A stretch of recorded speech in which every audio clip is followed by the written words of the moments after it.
Bien, muy buenas noches nuevamente. Entonces iniciamos el curso de hoy, curso básico de cohetes y satélites. Entonces, para ello, vamos a abarcar algunos temas importantes y dentro del proyecto en el que se viene trabajando, ¿sí? Bien, entonces, en el ámbito de la tecnología espacial, un dato importante es poder analizar cada estructura, cada componente de un determinado proyecto. En el tema de los lanzadores, la estructura de los lanzadores, de lo básico, siempre va a tener una característica de donde va a poseer ciertos sistemas, tanto de control, así como de guiamiento, el modelamiento, y etcétera.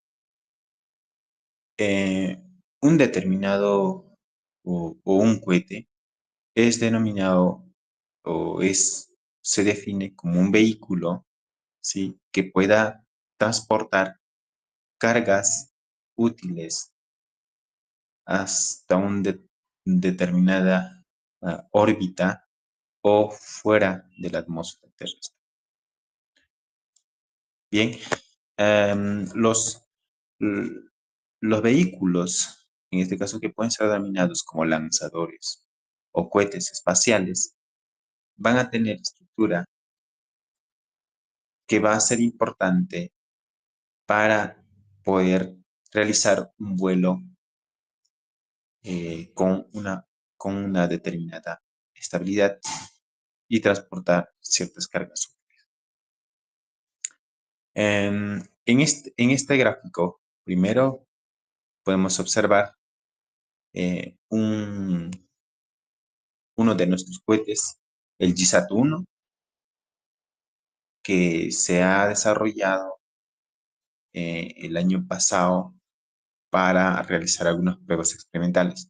Entonces, para poder realizar un vehículo de este tipo, era necesario recurrir a conceptos teóricos, también de la física, unos conceptos de la matemática, la ingeniería, programación, electrónica, mecatrónica, etc.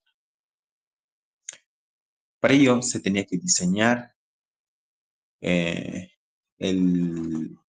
diseño del vehículo, donde va a tener ciertas características. Por ejemplo, en la parte superior, un determinado vehículo, un cohete espacial, va a tener, va a poseer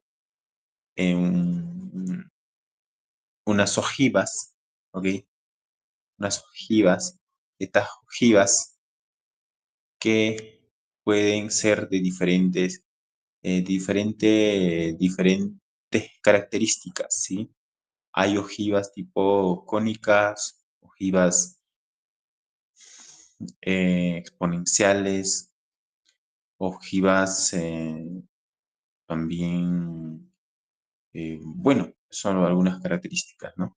Entonces, estas ojivas, ¿qué es lo que permiten? Permiten poder romper las barreras del viento o las fricciones que pueden existir al momento de realizar los lanzamientos.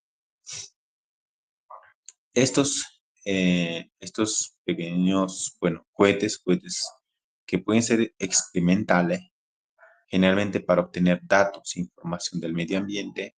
Entonces puedo obtener yo datos basados en desarrollo de microcontroladores, ¿sí? Entonces datos, por ejemplo, de temperatura, humedad, también de la dinámica de vuelo. Asimismo, se puede obtener datos de algún componente, contaminantes, etcétera, ¿sí? Esos datos luego pueden ser analizados, estudiados en laboratorio, investigadores que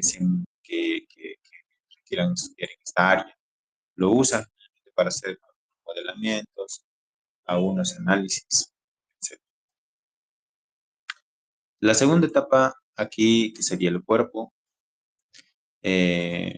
o la parte del cuerpo, es donde podría estar colocado algunos componentes electrónicos o el combustible, ¿sí?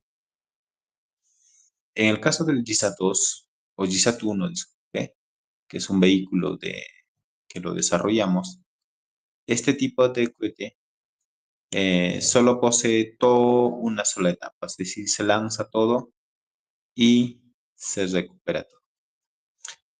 Este tipo de vehículo se puede cargar un combustible hasta una determinada parte, ¿sí? Hasta una determinada longitud. Y, y luego hacer el quemado del combustible. Se puede usar mechas para encender o algún componente electrónico remoto, etc.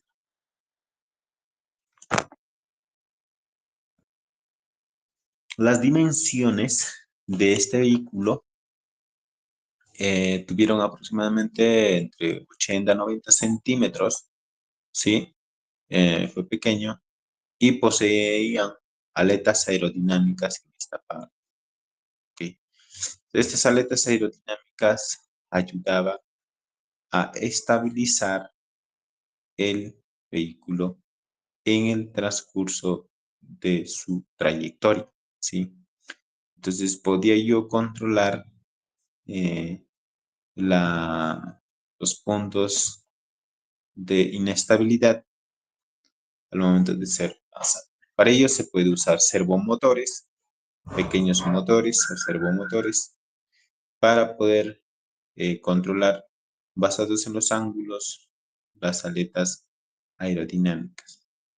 Luego en esta parte, la parte electrónica, uno puede usar microcontroladores como Arduino, o lo básico, o otros microcontroladores para poder eh, controlar todo el sistema, obtener datos de todo el sistema.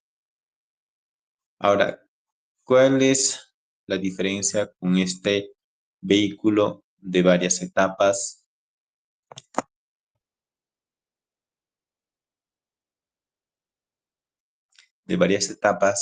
Y que tienen varios retropropulsores o propulsores de apoyo.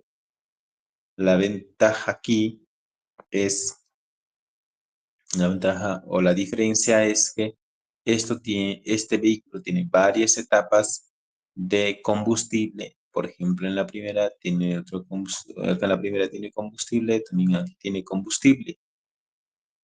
Es decir, cuando se termina toda esta, consigue consumir de esta siguiente etapa. Entonces, a medida que va consumiendo, va alcanzando ciertas altitudes y de esa manera alcanzar puntos orbitales, ¿sí? Y para ello, también este tipo de vehículo puede llevar ya cargas útiles o satélites para hacer lanzar. El tipo de aleta que puede usar puede ser aquí, como ya había dicho, tipo delta, tipo trapezoidal o barnido afilado. Este tipo de estructura de las aletas aerodinámicas, uno puede ir realizando sus configuraciones para tener una mayor estabilidad en el vehículo o poder controlar el vehículo en sus direcciones. ¿Ok? Bueno, aquí tenemos la parte del motor de un determinado cohete que, que vamos a mostrar un poco resumido la parte más estructural del GISA-2. El GISA-2, vamos a ver. El GISA-2 en este caso ya lleva, parece que nos está compartiendo.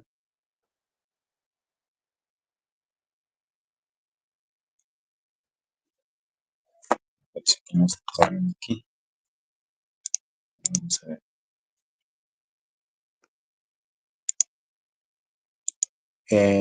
A ver, disculpe,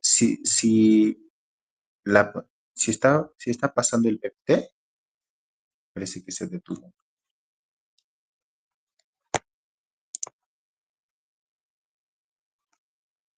No, no está pasando el PPT, profesor.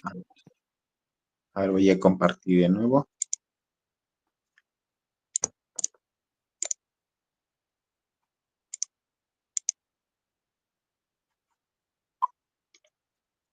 Ok, bien.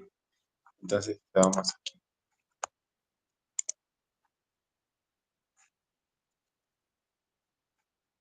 Entonces, es importante en los vehículos, en estos vehículos de lanzamiento, poder analizar la parte de los motores, ¿sí?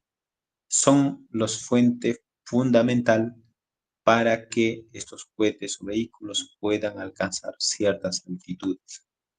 Entonces, si nosotros nos vamos a analizar estos vehículos o cohetes, siempre los motores tienen que poseer una determinada característica o combinación de combustible. Van a estar próximos al combustible y donde van a ser quemados ese combustible y luego expulsados hacia el exterior para originar una acción, luego una reacción para que el vehículo pueda levantarse en el aire, ¿sí? Entonces, hay diferentes tipos de motores. Este motor es un motor de combustión líquida, que es una estructura diferente a los motores de combustión sólida. Entonces, uno de combustión sólida obviamente va a poseer una, una estructura donde va a tener combinaciones de combustible basados en los componentes, ya sea caseros o componentes químicos. ¿Sí? Ahora, ¿cómo realiza esa combustión de los motores? El combustible que es colocado en el cuerpo, ¿sí? Colocamos en el cuerpo de repente, podemos construir un motor con componentes, por ejemplo, nitrato potásico. Y también podemos usar, por ejemplo, azúcar. Si usamos esos dos componentes y luego los compactamos en el cuerpo y hacemos un quemado en esta parte de la garganta de la tobera, que es la tobera, en esta parte inferior, ¿no? Entonces, estamos aquí. Entonces, en esta parte inferior que observamos de nuestro cohete, esta parte es la tobera. Sí, esta tobera tiene que estar sujetado a unos anillos, tal que estos anillos van a tener que formarse como una garganta, similar a esta, ¿no? Una garganta. Entonces, en esta garganta, antes de la garganta, hay una cámara de combustión. Entonces, en esa cámara de combustión, que puede estar en esta parte superior, todo, bueno, si todo es el combustible y la cámara de combustión puede ser un pequeño agujero que donde pueda consumirse combustible. Entonces, en esa cámara de combustión quemándose el combustible que se tiene, va a ser expulsado por esta garganta y por esta tobera. Entonces, esta tobera tiene que resistir ciertas temperaturas para poder, para ir observando cuáles son los empujes y los impulsos específicos.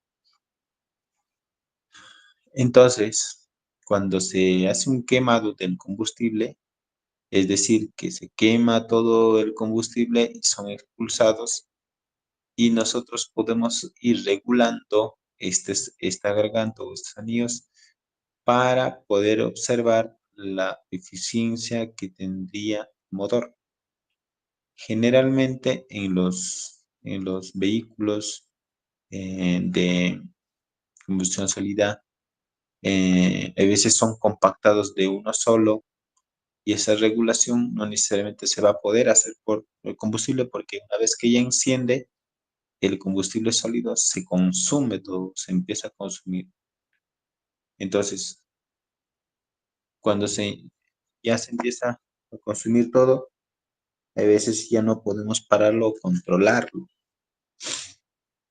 Solo con algunas aletas aerodinámicas que podemos ir ajustando y controlando, ¿sí?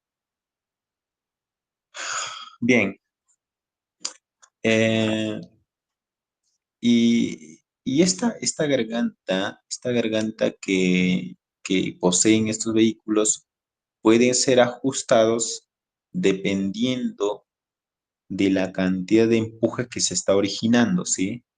Entonces, cuanto más de repente ajustamos la garganta, podemos obtener mayor cantidad de impulso o compresión de los gases y de esa manera alcanzar ciertas cantidad de empuje suficiente para alcanzar ciertas altitudes considerables. Pero también habría que ver si es lo suficientemente bueno haber ajustado la garganta para alcanzar estas altitudes o ir también un poco aflojando, ¿no? Porque esto es un principio similar, por ejemplo, a los chorros de agua cuando uno coge una manguera. De repente tú coges una manguera y está saliendo el agua y cuando formas con los dedos una pequeña garganta en la parte ya casi salida de la manguera, entonces observas que los chorros de agua pues empiezan a alcanzar ciertas, cierta distancia, ¿cierto? Entonces, cuanto más ajustamos esa garganta, aplastamos la manguera, vemos que el chorro alcanza más distancia todavía, ¿no? Entonces, ese principio similar sucede aquí. Cuanto más vamos ajustando, puede existir un mayor chorro, pero habría un problema si es que demasiado ajustamos esa garganta, que sea muy pequeño, pueda que no los gases puedan retornar y originar un desquebrantamiento del material o del cuerpo y puede no originar una anomalía en el interior. No necesariamente explota, pero puede suceder en todos los casos, si es que demasiado esté muy cerrado. Pero pero sí puede haber tal vez mucha pérdida de fuerza o de que los gases salgan con total normalidad lo suficientemente para alcanzar ciertos empujes. Para ello se va realizando algunos ajustes en el cohete. Entonces aquí estamos mostrando un cohete experimental de G2 que nosotros tenemos en la que estamos ajustando y variando. Paralelamente, aquí quería comentar un poco de los CubeSat y los satélites. Eh, Cuando yo hablaba de los carga útiles, generalmente nos referimos a los componentes que puedan ser útil para algún experimento y un CubeSat pues, es considerado como un carga útil que puede servir también para hacer experimentos, obtener datos del medio, etcétera. Aquí tenemos un pequeño CubeSat. Voy a mostrar aquí un poco la característica de cómo es el GSAT-1 y GSAT-2.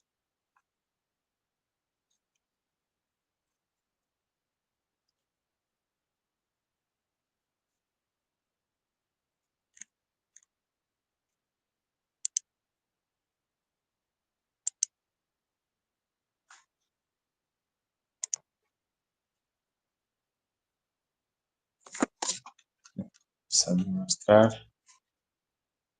Un momento, ¿dónde está esto?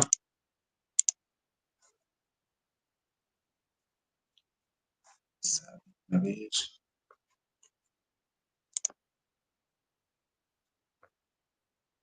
Bueno, vamos a mostrar aquí, pues.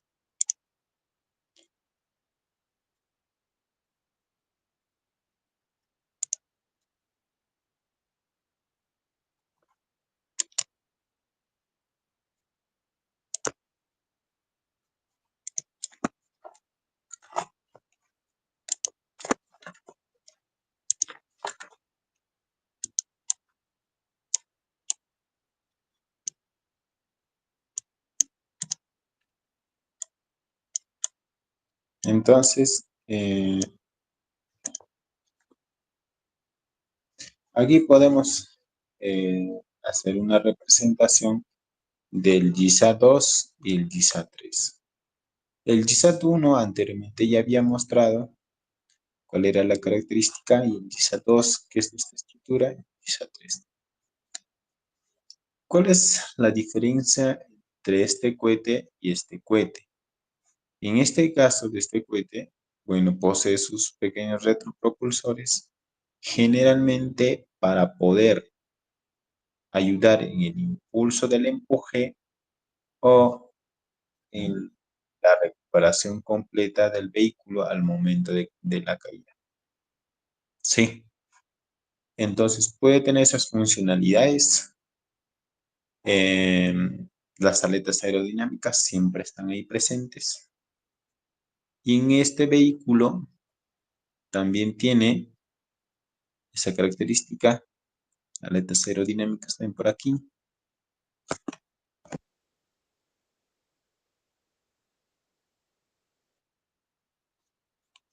Y en esta parte, la carga útil, es decir, un satélite que puede, un CubeSat o algún prototipo experimental que se puede colocar en esta parte, ¿sí? En esta parte, y lo cual puede ser lanzado en una determinada altitud para seguir viendo el comportamiento del satélite o ir observando el comportamiento del sistema. También tiene los ojivas, en este caso las ojivas son más pequeñas de esta que puede ser, pero la estructura va a ser siempre similar, solo que este vehículo que tiene, por ejemplo, dos etapas, que puede tener combustible en esta primera etapa y puede tener combustible en esta segunda etapa. Ok. Vamos viendo luego un poco la parte de, vamos a ver un poco la parte de,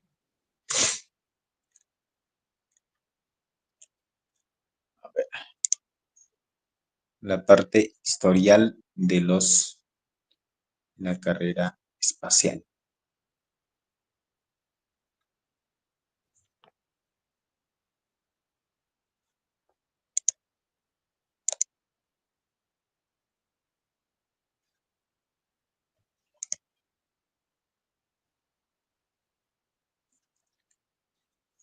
Bien, todo este concepto de los sistemas de desarrollo de tecnología espacial viene desde los años anteriores, de sus primeras pruebas experimentales que se ha venido realizando inicialmente con los chinos, que ya ellos hacían algunas pruebas experimentales en temas de conflictos internos o batallas que se originaban. Entonces, en sus inicios ya usaban algunos conceptos de cohetería para temas de defensa. A partir de ello, nacen matemáticos, físicos, ingenieros y otros, como Konstantin Tsiolkovsky, Robert Goddard, Hermann Hoover y más investigadores y físicos ingenieros para poder desenvolver conceptos de modelo dinámico para mejorar los vuelos o ir probando en la parte experimental de lanzamientos. La idea aquí surgió de que cómo usar un pequeño objeto, un vehículo, y al salir fuera de la atmósfera. Entonces, para ello empezaron a hacer modelamientos matemáticos, algunos conceptos de matemática que empezaron a desarrollar velocidades de escape, variaciones de velocidad, variaciones de masa respecto al tiempo, fuerzas interactuantes en los vehículos y todo un marañado de conceptos teóricos que iniciaron a realizar y luego finalmente estos modelos van a ser experimentalmente probados.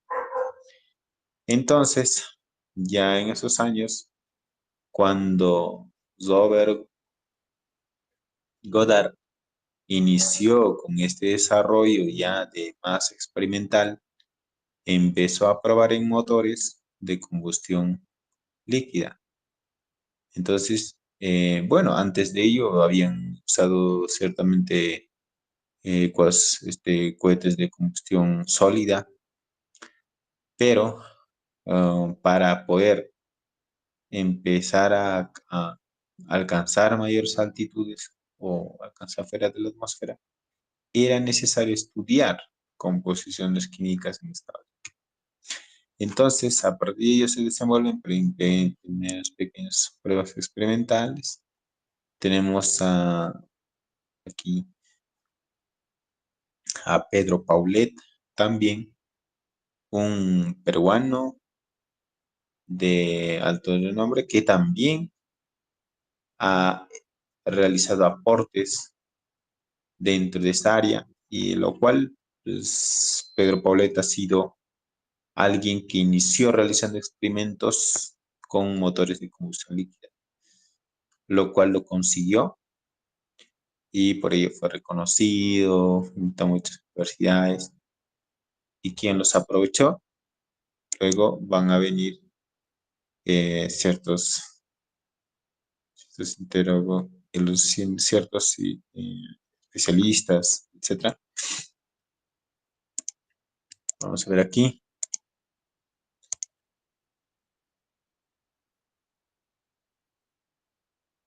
En estos años de 1955 a 1988, inicia luego a partir de esas pruebas experimentales que se venía realizando, inicia la carrera espacial.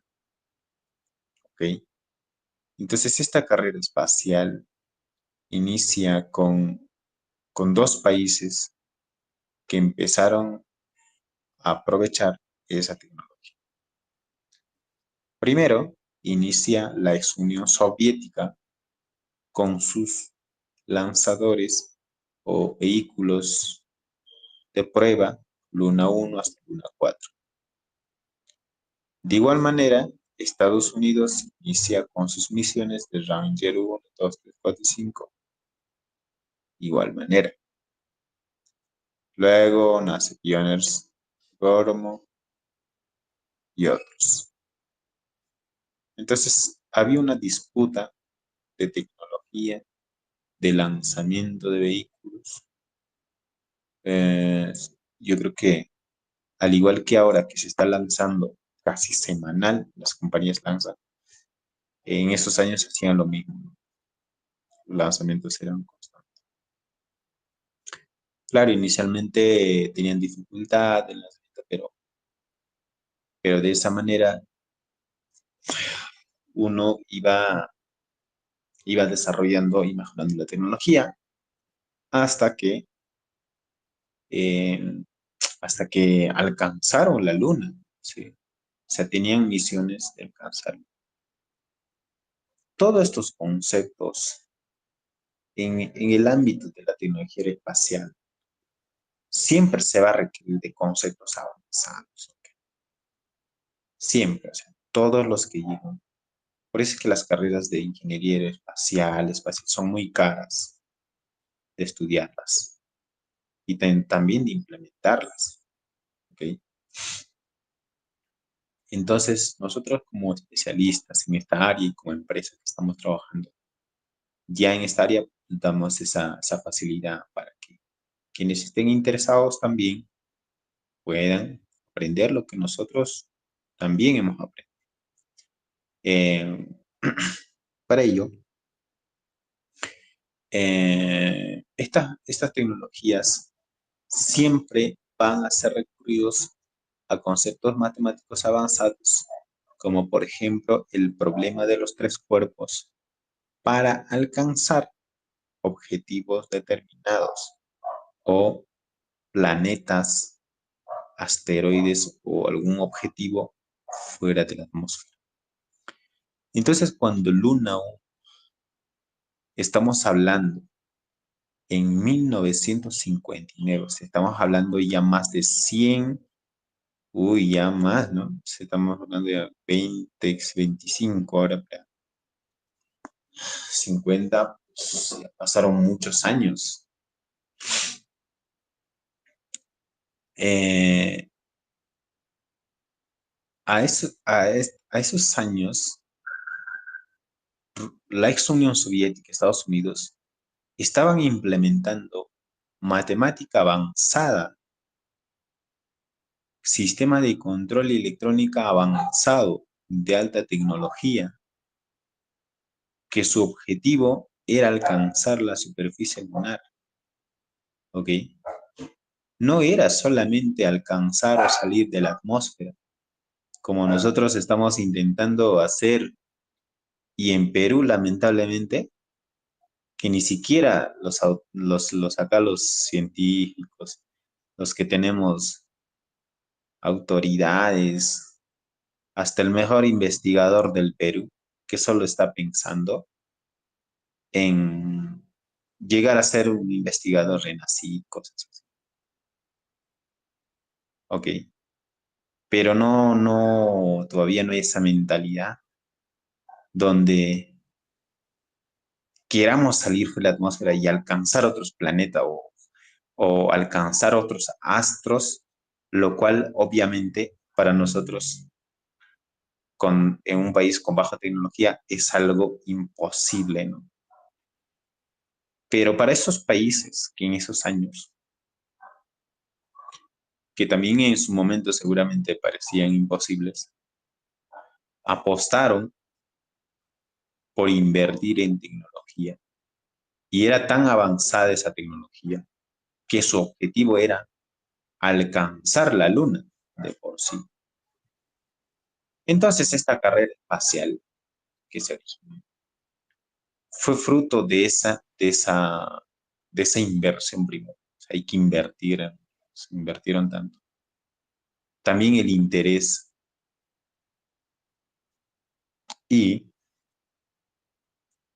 eh, también la valentía de poder desarrollar. Entonces, eh, la ex Unión Soviética, creo que también, o sea, no es que creo, sino también había, aparte de que ellos puedan querer alcanzar ciertos astros o alcanzar más allá de lo que la tecnología tenía, aprovechar esa tecnología, también había una disputa hegemónica, ¿sí? Una disputa hegemónico donde eso era un impulso para poder invertir en esa tecnología. Entonces, la ex Unión Soviética, Estados Unidos, cada uno de ellos querían su parte de poder conquistar el espacio.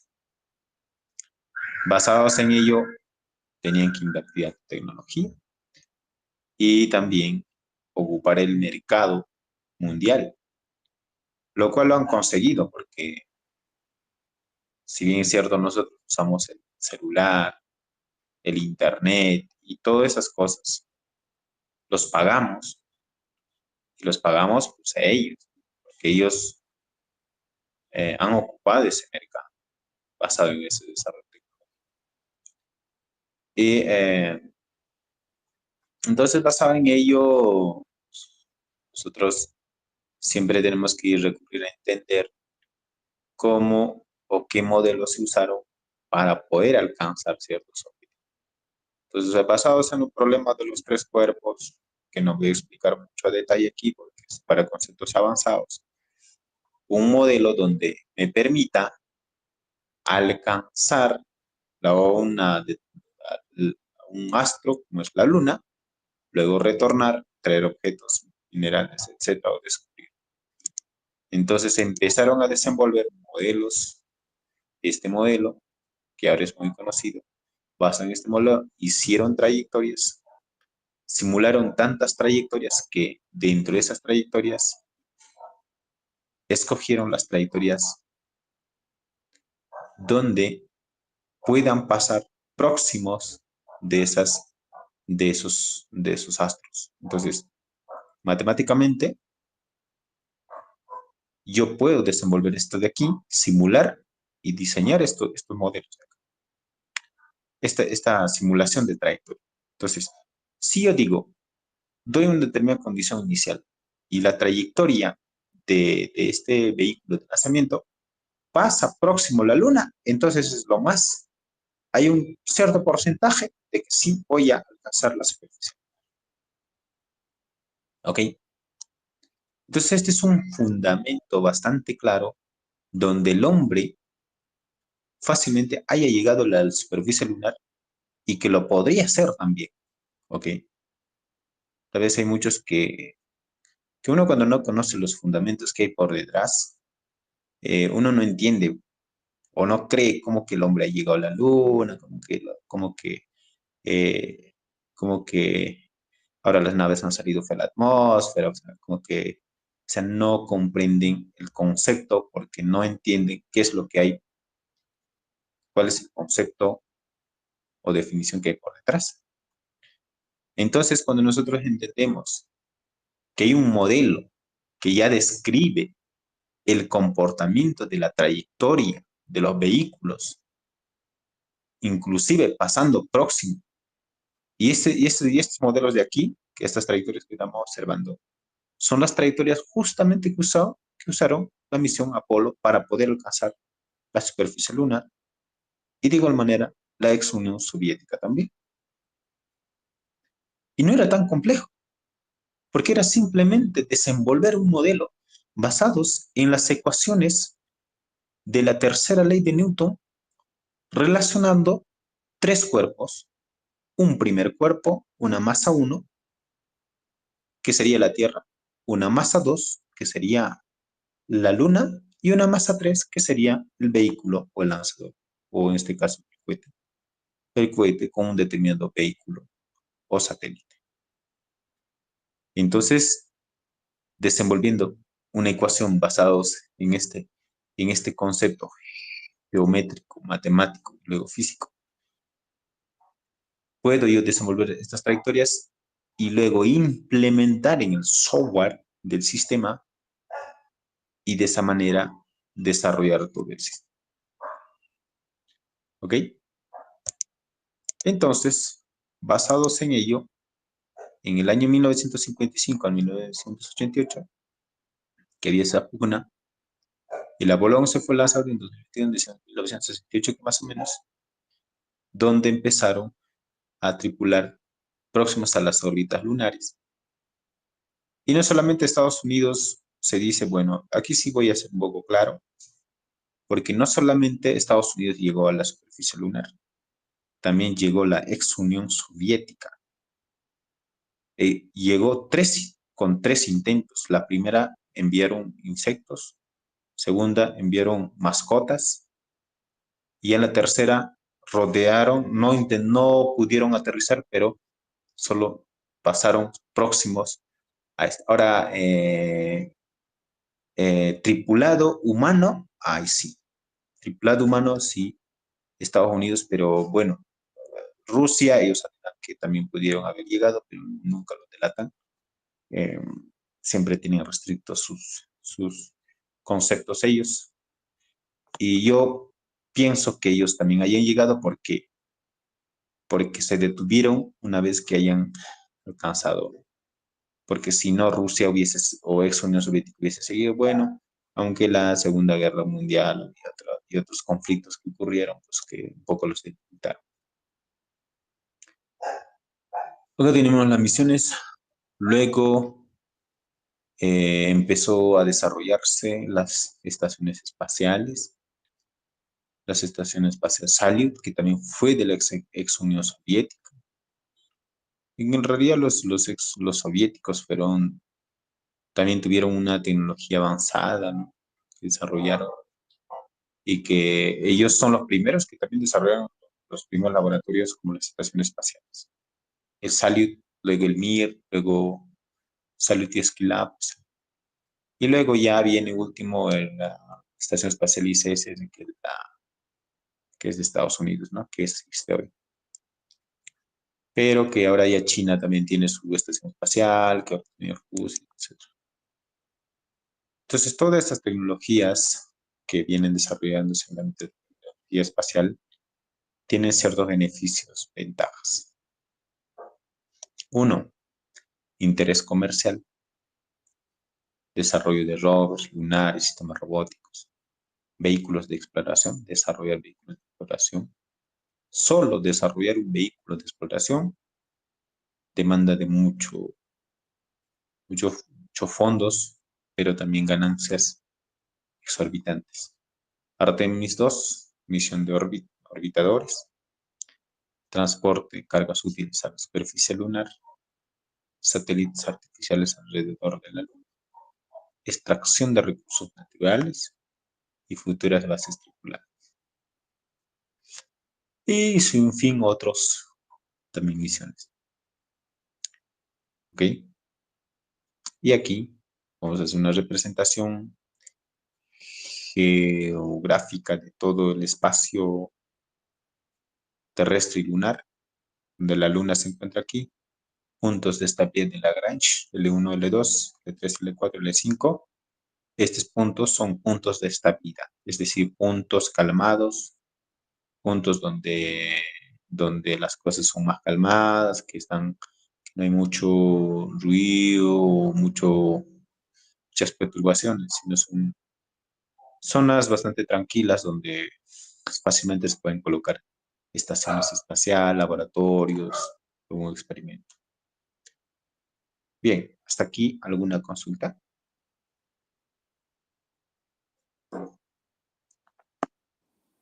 Disculpe, disculpe, profesor. En base a lo que explicó en un principio, antes de la reseña histórica, eh, bueno, un poco más de eh, un concepto más básico. Yo a lo que yo entiendo, en la cuestión de los satélites y de los cohetes que mencionó, mi duda es el que en, en la órbita, ¿no? En la órbita es donde se queda en sí el cohete o ya depende mucho ya del diseño, ya en el caso de los prototipos hechos de pruebas y en Perú, en qué lo están utilizando o en qué ya lo han probado? En qué rubro o en qué aplicación? Porque tengo entendido que tiene un peso todo y, y qué es, o sea, en qué se basa la aplicación porque tiende a caer o sea, qué es lo que le mantiene o sea, en una cierta altura, ¿no? O es ya de acuerdo a un sistema ya propio en sí ya. Ah, ok. Bien, entonces me parece que te refieres a los carga útiles. Mira, primero cuando es lanzado el cohete en este caso, vamos a ver aquí, cuando es lanzado el cohete al espacio, esta parte de la base de los combustibles y del cuerpo siempre caen al mar, ¿ok? Terminan cayéndose al mar. Consumen el combustible y todo y se caen al mar. Ahora, ¿cuál es lo que llega a a la atmósfera terrestre o a las órbitas de de la Tierra? Entonces vamos a ver aquí, anterior, aquí. En este punto verde, verde sería la Tierra. Las órbitas donde estarían los satélites sería este anillo verde, anillo anaranjado y anillo negro. Todas estas zonas son órbitas donde pueden estar colocados los satélites, ¿ok? Cuando se lanza un determinado cohete, el cohete del todo el cuerpo, me refiero a todo este cuerpo, a este cuerpo de acá, todo este cuerpo cae a la atmósfera terrestre o se desintegra en alguno de ellos. Solo la parte de la copa, donde está la carga útil o los satélites, ¿sí? El satélite, que es la carga útil, vamos a ver con mayor estructura. Estamos esto. Vamos a ver la carga útil donde está colocado. Aquí vamos a ver. Aquí.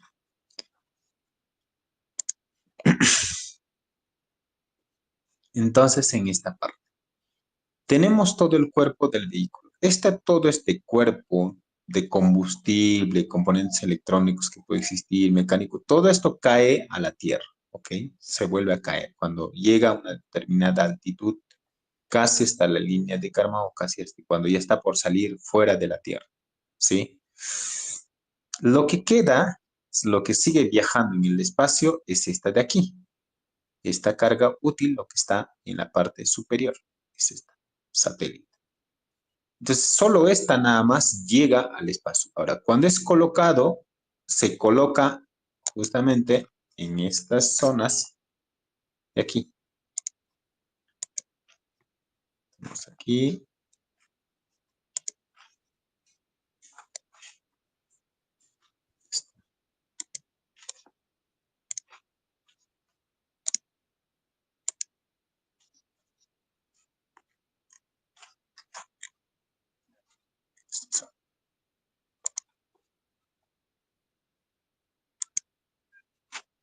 Ahí está. Entonces, solo esa carga útil, donde está el satélite, solo el satélite se va a colocar en esta órbita. ¿Y se va a colocar cómo? Se va a tener que colocar con ese impulso que se ha mandado, ¿ok? Entonces viaja el satélite y se coloca en esta órbita verde, por ejemplo, y cuando se coloca en esa órbita verde, con un impulso de fuerza que tiene, va orbitando alrededor de la Tierra hasta que se termine su combustible o se malogre o pasa alguna cosa. Entonces, de esa forma se sostiene. Pero ¿cómo se sostiene? Uno se sostiene con su fuerza centrípeta, ¿ok? Entonces, ha mandado un impulso, se le ha puesto una órbita pequeña y en esa órbita con un impulso que sería con una fuerza centrípeta, una fuerza que es una fuerza que quiere salir de su trayectoria, pero que es graduado con su peso, entonces se mantiene en esta órbita, ¿ok? Entonces de esa manera va dando vueltas y vueltas alrededor del este. ¿Y qué es lo que hace en esa órbita? Va monitoreando el ambiente, el clima, va obteniendo datos de superficie terrestre, de las zonas donde hay vegetación, donde no hay vegetación, de zonas desérticas, todo eso. Entonces, toda esa información que tienen, manda a un centro de cómputo o a los clientes quienes quieran tener. También en el tema de de Internet o de telecomunicaciones. De igual manera, el satélite está dando vueltas y vueltas, lo cual está enviando señal a diferentes puntos de la Tierra. Entonces, si de repente yo quiero tener un internet satelital de tal operador, Entonces voy a obtener ese satélite y el satélite va a estar dando vueltas y vueltas y esa señal va a estar enviando, ¿no? ¿Sí? Entonces, de esa manera es lo que comporta todo todo este sistema. Entonces, la primera parte del vehículo, en este caso el cohete, este de acá, la primera parte, es combustible, se envía hasta arriba, hasta una altitud, casi la frontera donde ya está, la atmósfera se termina. Entonces, luego, una vez enviado a esa altitud, se vuelve o que empieza a caer ¿no? el cuerpo. Entonces, solo en la punta donde está el vehículo o la carga útil o el satélite, nada más es el que viaja a la órbita, se coloca en esa órbita y de esa manera va monitoreando y monitoreando, ¿ya? Esa es una forma donde se envía satélites, se pone satélites y así. Ahora, si queremos enviar misiones a otros planetas, ahora sí, ese es otro tema también, donde se tiene que, igual, el cuerpo tiene que consumirse, luego caer nuevamente a la Tierra y solo la parte del cuerpo donde va a llevar tripulantes a otros planetas, solo se mantiene eso, ¿sí? Entonces, de esa manera, ahora, puede mantenerse en la órbita, ya sea con sus propios motores, que también tienen algunos de los satélites. Pequeños motores pueden tener, o también por impulso, eh, por ciertas fuerzas aplicadas, ¿no? Entonces, algunas fuerzas que pueden ser aplicadas o, o algunos motores eléctricos que se pueden colocar también basados en estos paneles solares que tienen a veces. Entonces capturan energía con sus paneles y pueden hacerse algún impulso si tienen pequeños motores. Y si no tienen, usan sus ruedas de reacción. ¿Qué son ruedas de reacción? Ruedas de reacción son ruedas que ayudan a estabilizarse en una determinada órbita y de esa manera con sus paneles estas van dando circulando, ¿sí? Y para ello siempre tiene que ser bastante probado, validado en tierra, tiene que funcionar en tierra y de esa manera enviar al espacio. ¿Correcto? Bien.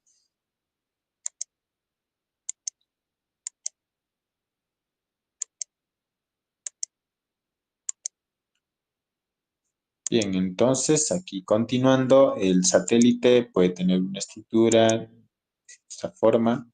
Luego tenemos el vehículo, todo esto es el vehículo. En algunos casos para temas experimentales, todo es combustible, acá puede estar la parte electrónica que se puede recuperar. Principios de impulso, aquí. Y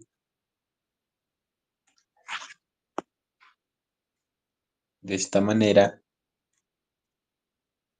ir realizando. En el tema de a ver qué pasó aquí.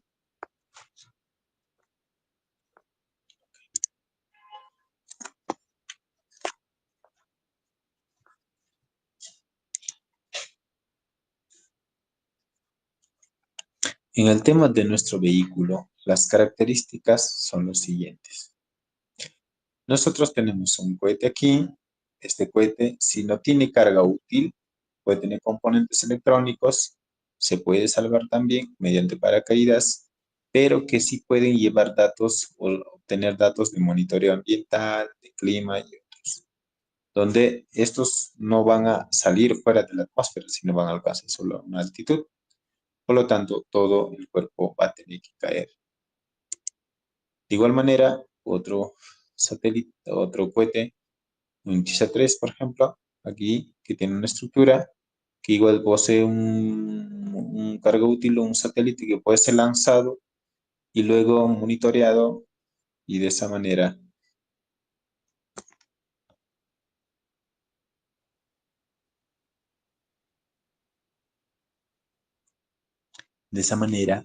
este vehículo pueda obtener datos experimentales y información del medio.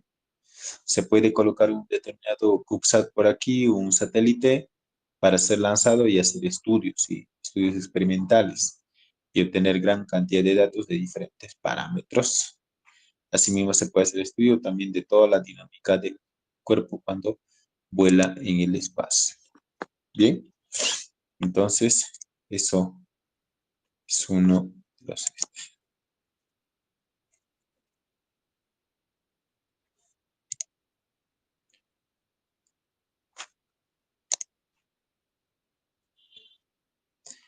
En el tema de los cohetes, ya había dicho las partes importantes. Por ejemplo, el vehículo tiene que tener una determinada ojiva, luego tiene que tener sistemas de recuperación, fuselaje, aletas aerodinámicas y motores de propulsión. En el caso de otros cohetes, si quieres recuperar completo, a veces mm, no es necesario usar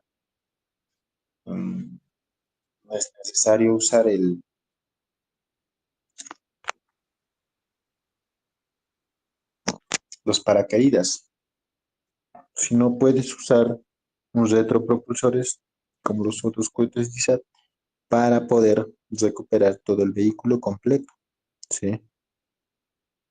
Entonces, de esa manera, poder rescatar el vehículo y realizar otros futuros lanzamientos. ¿Ok? Bien, en esta parte que tiene el fuselaje, tiene el aislante, en los paracaídas se pueden colocar pequeños paracaídas que cuando alcance cierta altitud, estas se desprendan y puedan amortiguar la caída, ¿sí? Aislantes, retenes, estos retenes que se pueden colocar, bueno, es más que nada del motor de propulsión, las aletas, algo que tenemos. En temas de los motores de propulsión, puede, estos motores de propulsión, ¿sí? Em, puede siempre estar protegido por retenes para que no salgan disparados o explote, ¿no?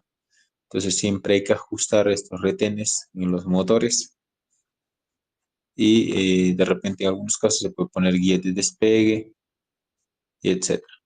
Los motores que deben estar eh, bien estructurado, bien colocado, bien empotrado en el cuerpo del vehículo para que con la fuerza y las grandes vibraciones no puedan desprenderse. ¿Sí? Ok. Bien.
Bien.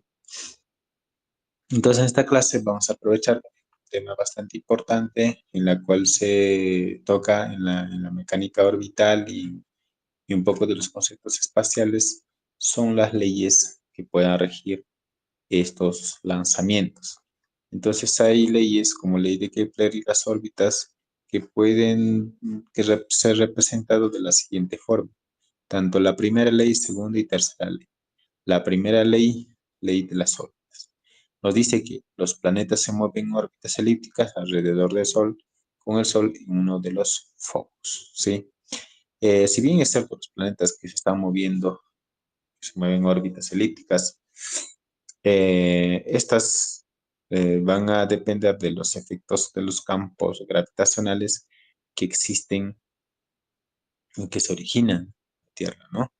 Asimismo, una segunda ley donde dice las leyes de áreas. En una línea imaginaria que une un planeta con el Sol, barre áreas iguales en tiempos iguales. Esto implica que el cuerpo se mueve más rápido cerca del perihelio y más lento en el afelio. Es decir, cuando se aproxima, cuando se aproxima más,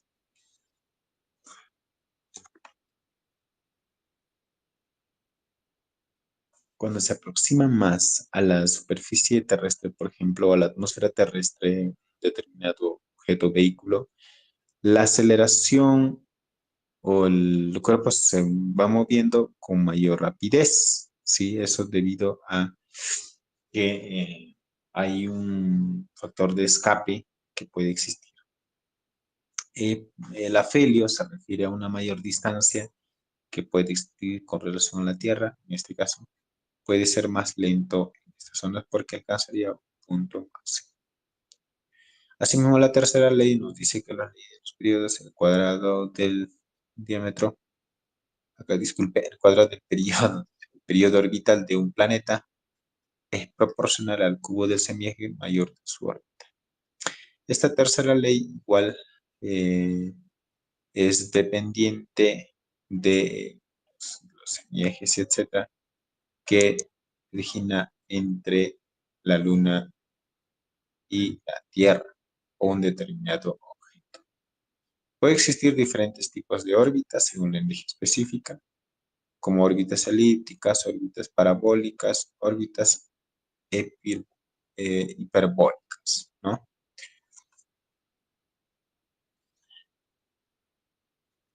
Las órbitas elípticas generalmente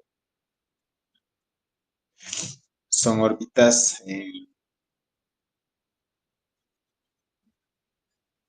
que están muy ligadas al determinado cuerpo, ¿no?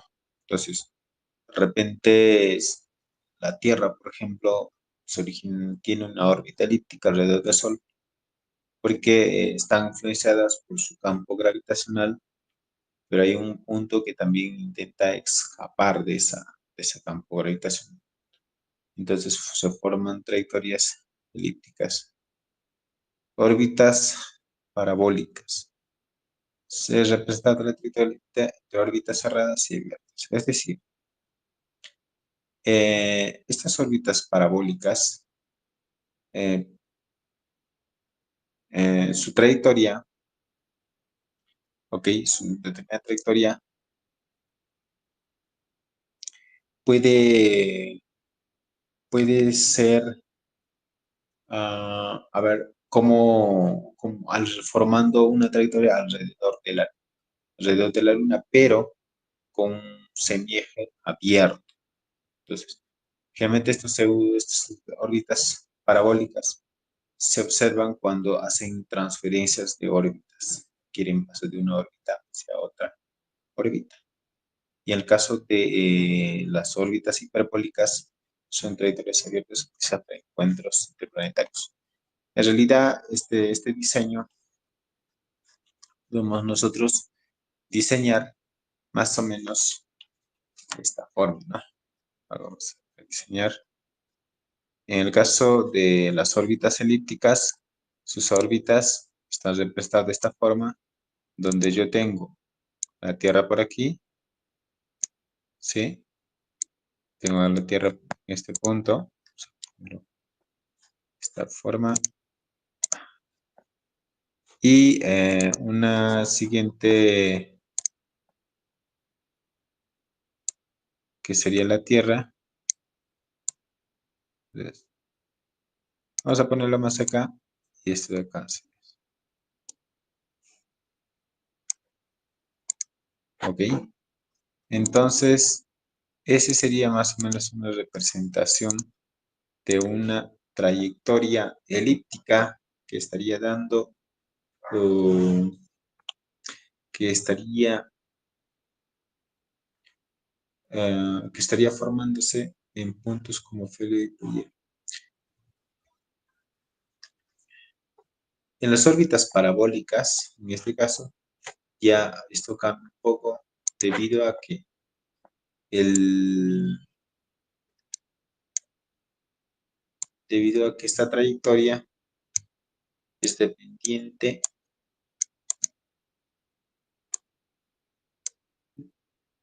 Pues ya aquí vamos a poner así.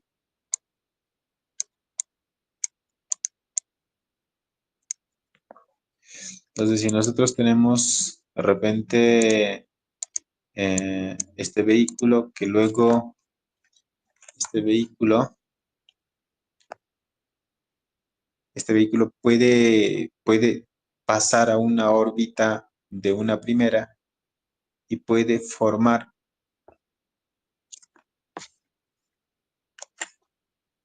son trayectorias tipo cierres abiertas, cerradas.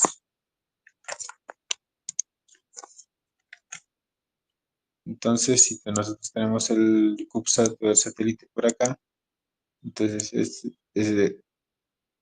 por aquí.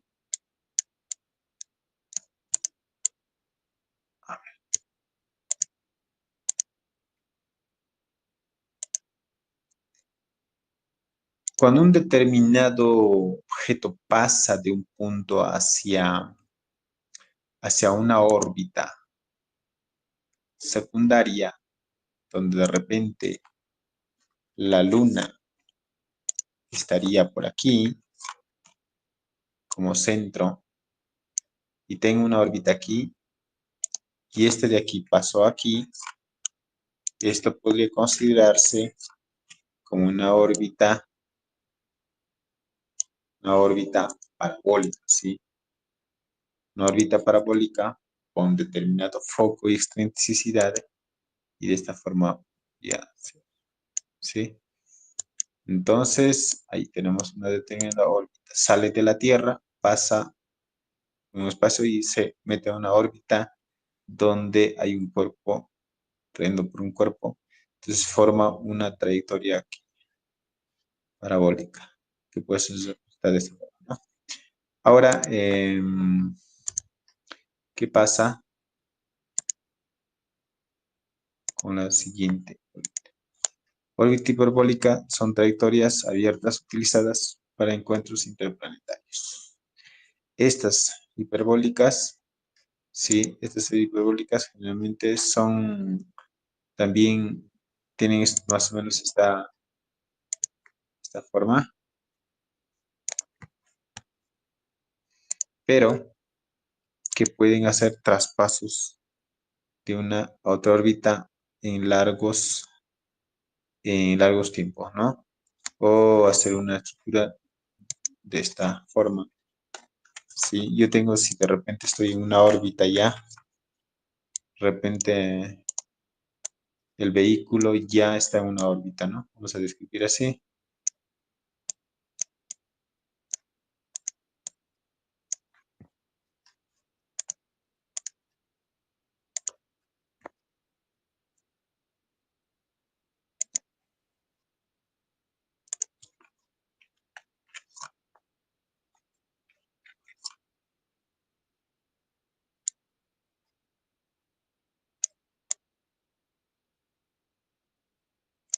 Entonces, esta órbita, de repente yo tengo un vehículo por aquí, ¿no? Si tengo un vehículo por aquí, de repente, en un momento que también puede ser influenciado por este campo gravitacional,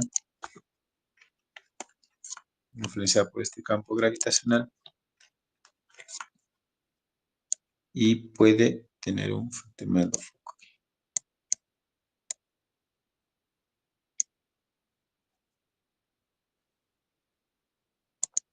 Okay. Entonces, cuando pasa de este punto al otro punto, en este caso, de aquí a esta órbita, sí, aquí podemos tener entonces una órbita hiperbólica, trayectorias abiertas para encuentros interplanetarios y misiones de sobrevuelo. Es decir, yo quiero usar otras órbitas alejados y pasar de un y otro. Ahora, este tipo de ahorita sirve justamente para lanzar objetos hasta otros planetas, inclusive la propia Luna, ¿sí?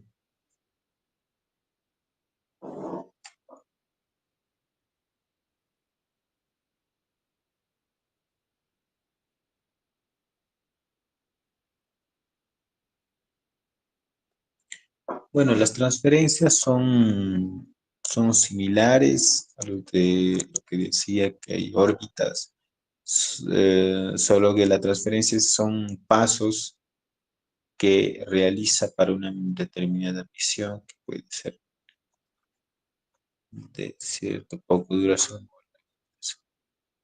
Entonces, las transferencias, primero de Howman, y la más eficiente en términos de las transferencias impulsivas similares al de Howman para garantizar aquí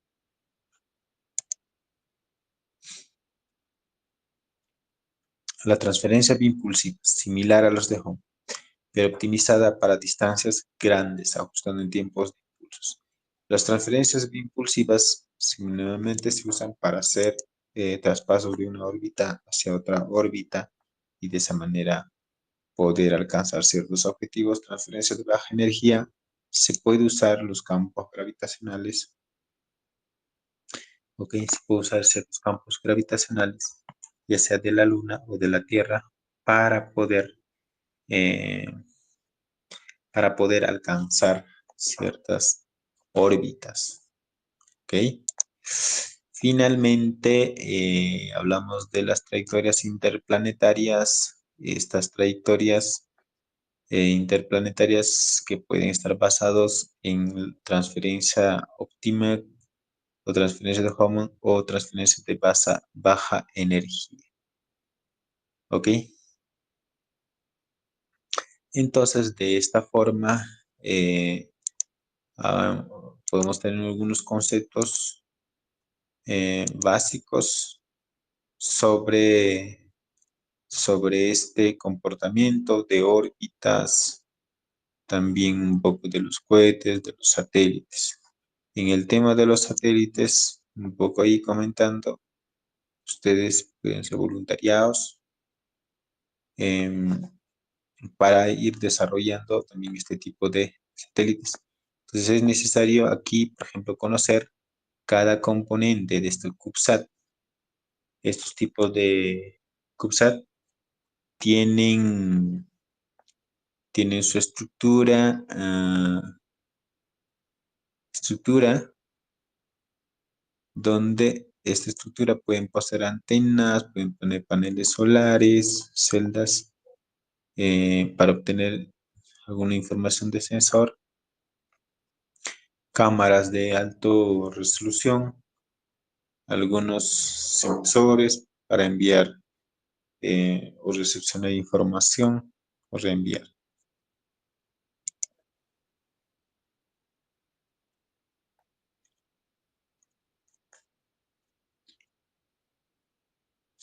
Bien, hasta aquí alguna consulta.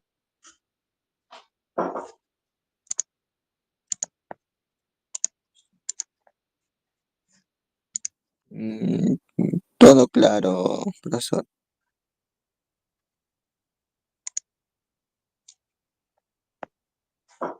Ok, bien. Bien, entonces, eh, nuevamente compartiendo aquí.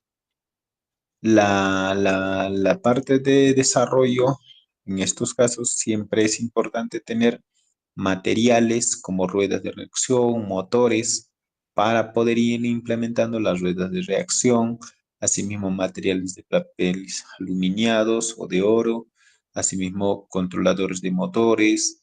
Hay que tener todo el sistema circuito basados en microcontroladores. Se puede usar Arduino, otros tipos de módulos microcontroladores, se puede usar sensores de temperatura, humedad, se puede usar pequeños paneles para ir implementando, también servos para ir ajustando y abriendo, por ejemplo, las aletas de los paneles de alimentación y etcétera. Asimismo, las cargas de batería para ir alimentando, también para ir apoyando a los paneles. Entonces, esto se puede ir diseñando, modelando también el comportamiento. ¿Ok?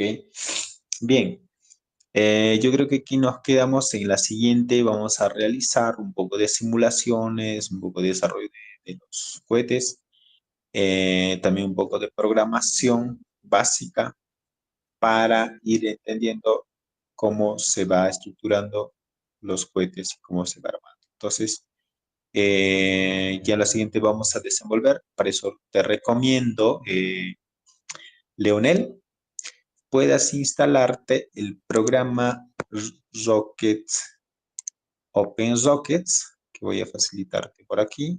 A ver, un momento. Que ya lo tengas instalado en tu computadora para realizar los diseños y estructuración de los cohetes y asimismo otros componentes, ¿ok?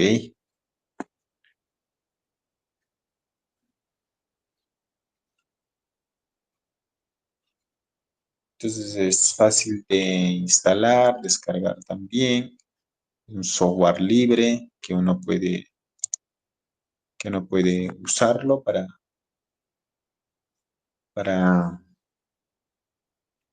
ir trabajando con simuladores, desarrollo de cohetes y otros.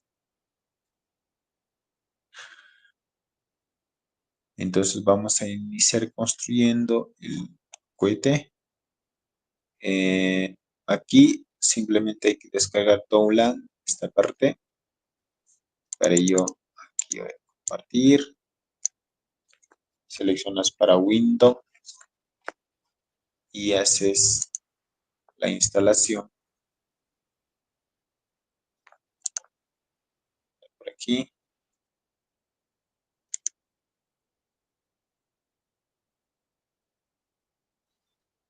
Y si es que no consigues obtener, también me avisas para enviarte el instalador y puedas instalar en tu computadora, ¿ok? Y en la siguiente podamos avanzar un poco del diseño y la estructuración del cohete.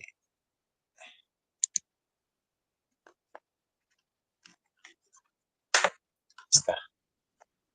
Ahí está. Entonces, no te olvides descargar el instalador del programa OpenRockets, porque vamos a requerir trabajar en la siguiente, ir armando los diseños, las aletas, ojivas, todo el cuerpo, y de esa manera haremos algunas simulaciones para seguir avanzando y aprendiendo a desarrollar nuestros propios proyectos, ¿sí? ¿De acuerdo? Sí, profesor. Ok, entonces nos quedamos aquí, los materiales te lo voy a compartir para que lo vayas estudiando y también la grabación del curso va a estar publicado, también se le va a mandar el link o también en la página de la empresa de Automation que también se va a subir la grabación de la clase. ¿Ok? Ok, entonces nos quedamos aquí y nos vemos en la siguiente clase. Sí, profesor. Gracias. Hasta luego. Bye, bye.